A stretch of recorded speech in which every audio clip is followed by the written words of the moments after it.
Jamais le Pakistan n'avait connu un tel massacre. Un massacre qui avait pour cible des enfants.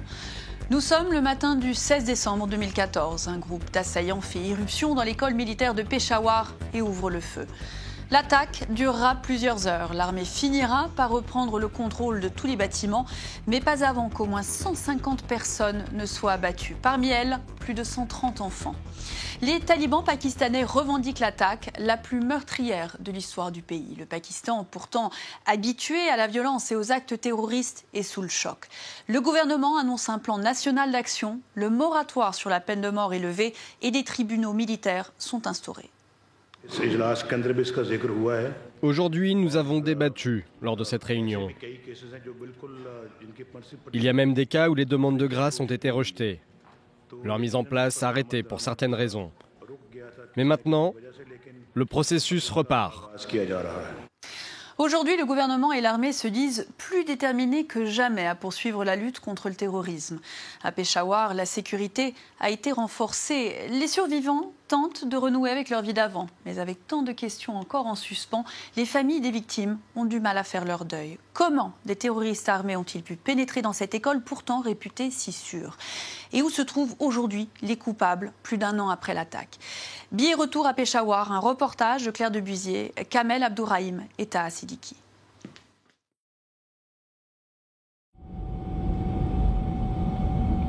Depuis l'attentat il y a un an, les caméras sont très rarement autorisées à entrer dans l'école. Aujourd'hui, c'est une forteresse. La sécurité est exceptionnelle. Dans 2 jours a lieu la cérémonie d'hommage aux victimes. Un officiel de l'armée nous accompagne tout le long de notre visite. Bon, vous pouvez filmer de ce côté-ci, dans n'importe quelle direction que vous voulez. Mais je vous demande juste de ne pas filmer les véhicules militaires.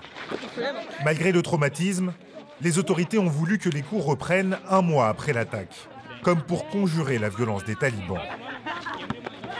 La plupart de ces enfants étudiaient déjà dans cette école militaire et étaient présents ce jour-là. La carrière de soldats, ils veulent aujourd'hui s'en servir pour se venger. Alors, vous voulez tous devenir soldats plus tard?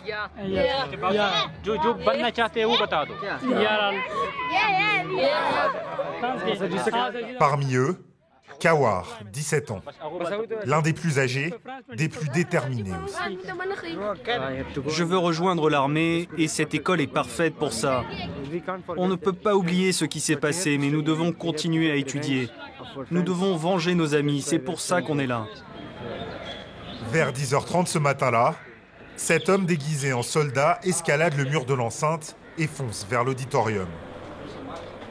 C'est l'un des premiers bâtiments que les terroristes ont investi. Plusieurs classes y étaient alors rassemblées pour un cours de secourisme.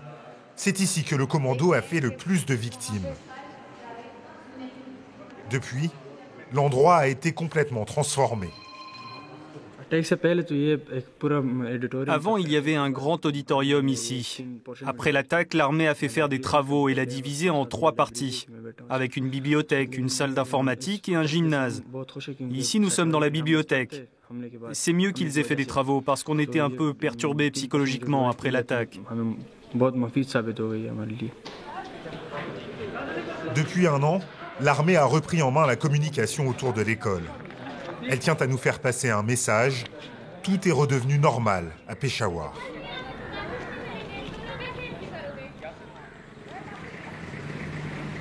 Pourtant, le matin, à l'heure où les enfants prennent le chemin de l'école, Walid, 14 ans, reste à la maison. Le 16 décembre 2014, il était dans l'auditorium quand les terroristes ont fait irruption. Il a été touché par 9 balles, dont 5 au visage. C'est un miracle qu'il ait survécu. Un homme est venu droit vers moi et a visé ma tête. Je suis tombée dans l'auditorium. Je me disais que c'était les derniers instants de ma vie. J'avais mal et je criais. Alors ils sont revenus vers moi. Ils disaient « Il est toujours vivant ?» Et ils ont tiré, encore et encore.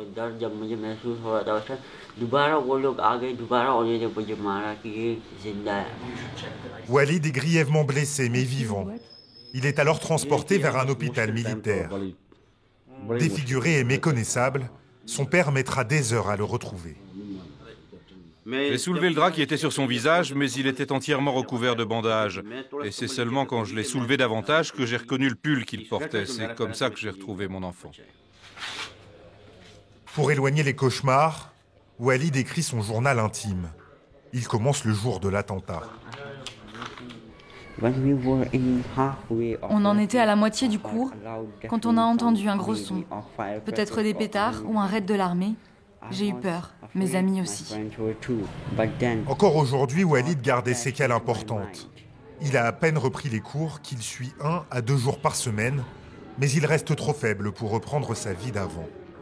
Je ne fais pas grand-chose ces jours-ci. Parfois je vais à l'hôpital, parfois je lis, et parfois j'écris mon journal intime.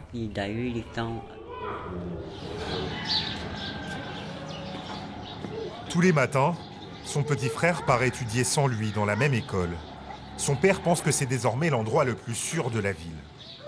Même si la peur est là, la peur qu'une nouvelle attaque arrive.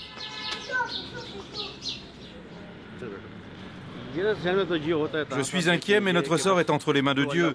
Ce qui doit arriver arrivera et on ne peut rien y changer. Nous devons simplement nous assurer que nos enfants poursuivent leurs études et si Dieu veut, ils auront une bonne éducation.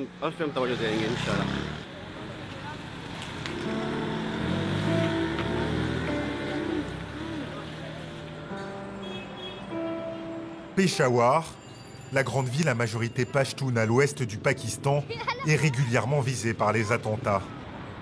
Mais jamais ses habitants n'en avaient connu un de pareille ampleur. Face à la colère de la population, le gouvernement sous pression adopte des mesures chocs, comme la reprise des exécutions capitales ou l'instauration des tribunaux militaires.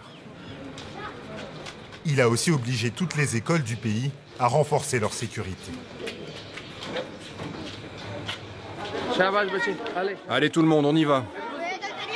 Imran Afridi dirige cet établissement public depuis 20 ans, dans un quartier populaire de la vieille ville. Plus de 200 élèves, garçons et filles, y étudient.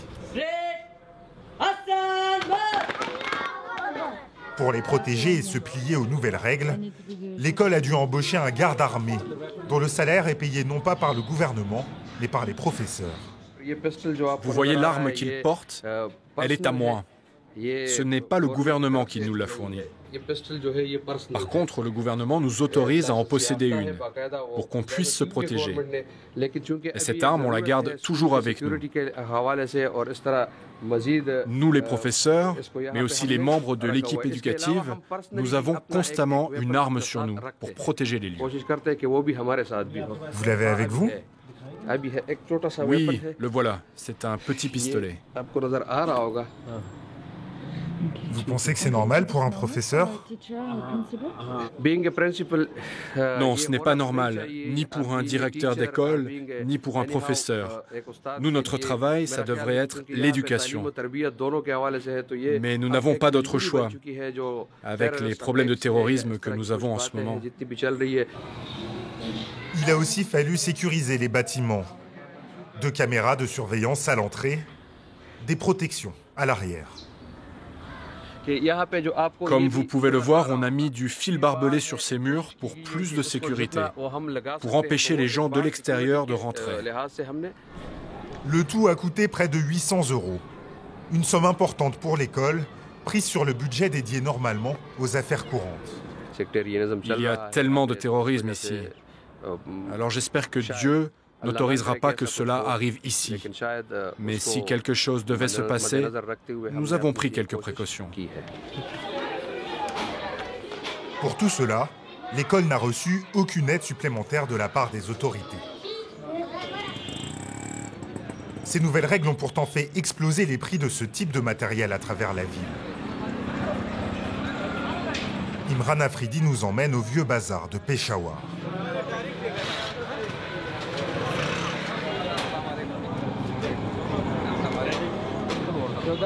Alors ça, c'est le fil barbelé pour notre mur, c'est ça? Imran Afridi veut maintenant protéger la façade avant de l'école. Les prix pour ce genre d'accessoires ont quadruplé en un an. Celui-là, c'est celui qu'on vend le plus. C'est le plus demandé par les particuliers, tandis que le barbelé à lame est utilisé par les autorités. Voilà, c'est celui-là, ça vient de Chine.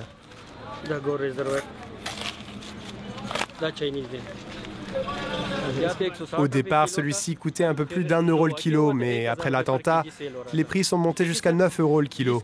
Pour celui-ci, c'est pareil. C'était 1 euro le kilo et maintenant c'est autour de 7 euros. Bon, eh bien merci. Merci beaucoup. Quand il a commencé à enseigner, Imran Afridi n'aurait jamais imaginé devoir faire tout ça. Il y a 20 ans, nous n'avions pas tous ces murs que vous avez vus dans notre école. Nous n'avions que 2 salles de classe. Et puis nous pouvions parfois donner cours à l'extérieur, sous les arbres. Il n'y avait pas tous ces problèmes. Aujourd'hui, la situation est très tendue. Et ça, c'est nouveau pour nous.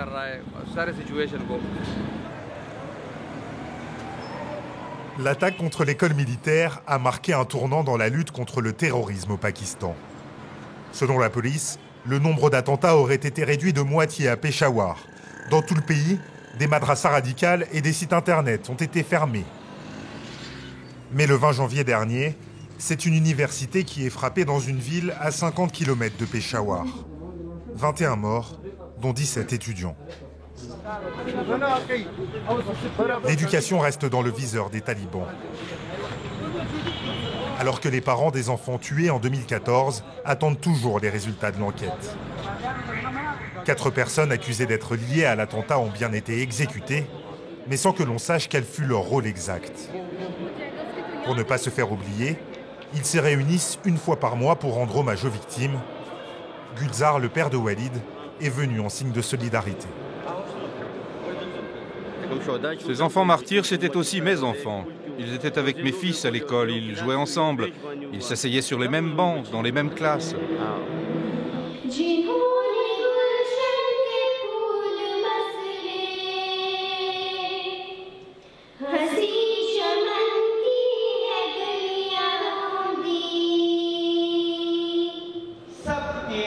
L'association, le Forum des Martyrs, demande des comptes aux autorités et à l'armée, qui était selon elle responsable de la sécurité au sein de l'école. Quand on demande où en est l'enquête, le gouvernement fédéral rejette la faute sur le gouvernement local. Le gouvernement local nous dit que c'est le travail de l'armée. Vers qui pouvons-nous nous tourner ? Pour Ajun Khan, l'un des membres les plus actifs, il y a eu des dysfonctionnements ce jour-là et aucun responsable n'a été sanctionné. Parler ouvertement d'éventuelles négligences peut même lui attirer des ennuis. Nous avons beaucoup d'amis dans l'armée. Mon propre cousin est capitaine. Ils viennent chez moi et nous disent de baisser d'un ton contre l'armée, de ne rien dire qui puisse la discréditer. Mais ma quête aussi est nécessaire. L'armée est partie prenante de notre société et nous devrions pouvoir leur poser ces questions. Dans l'esprit de ces familles, le 16 décembre reste une plaie béante, impossible à refermer. Un drame dont les habitants de Peshawar peinent encore à se remettre. Malgré tout, Walid et sa famille veulent aller de l'avant. Même s'il reste le plus souvent chez lui, l'adolescent sort maintenant au parc une fois par semaine. Ça me fait du bien de prendre l'air.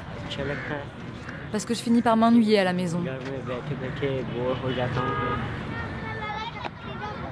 Petit à petit, Walid récupère ses facultés. Croiser des inconnus ne lui fait plus aussi peur. Il peut de nouveau jouer comme avant avec son frère. C'était inimaginable il y a seulement quelques semaines.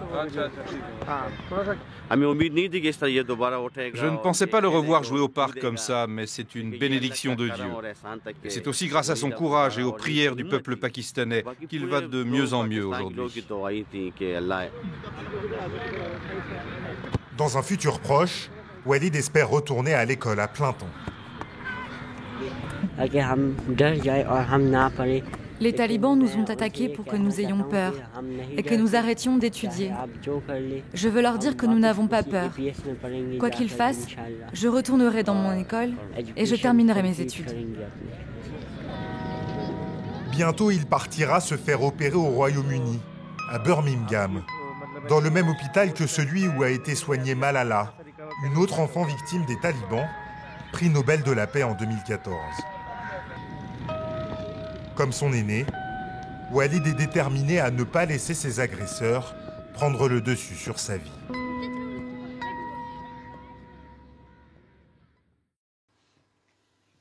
Reportage de Claire Debusier, Kamel Abdourahim et Taha Siddiqui. C'est la fin de ce numéro, mais on se retrouve très bientôt pour un tout nouveau billet retour. Au revoir.